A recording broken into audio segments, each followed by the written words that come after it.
Painting is the most common DIY project for people of all ages to have a go at home.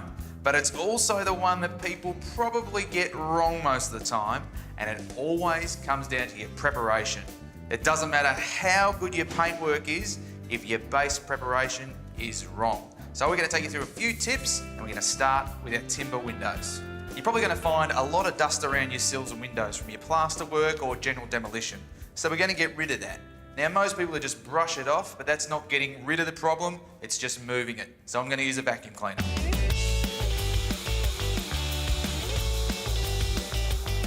Next is an oldie but a goodie, it's taping up your glass. The pros still do this because it gives you a better finish and it's quicker to do the job. Just going to overhang my timber a little bit, get a little blade, put it in there and tear off my paper for a smooth edge. We're going to use a Berger acrylic sealer undercoat. Now this is a great product because it goes on all my walls and all my timber work, one paint for all the jobs. Now the reason you use a good undercoat is because you want a nice flat wall before you start putting your colour on. Then you get a nice even coverage.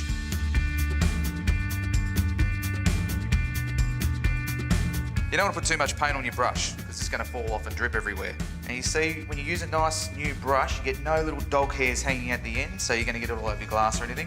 It's going to be a nice clean line wherever you paint. And this first coat, we're just trying to get a cover on it.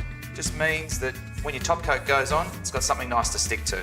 Now we've all had problems with sash windows if they're being painted together from 40 years ago and 50 years ago. These are brand new windows. We don't want that to happen. So the key is, don't put too much paint where your window sashes go. Priming your walls on this job is really important because we want to start with a nice even colour. We've got patches of old plaster, patches of new plaster, so this is going to give us one consistent colour before we do our top coat. The best thing about priming undercoat is you don't have to be that good at painting. You can slap it on, as long as you get it nice and consistent at the end of the day, you really can't muck it up that much. So I've got a nice thick roller, getting heaps of paint on the wall, and then we'll just even it out afterwards. If you're trying to knock off a room in a weekend, this Berger acrylic sealer undercoat is great because it's touch dry in 30 minutes and you can recoat in as little as 2 hours.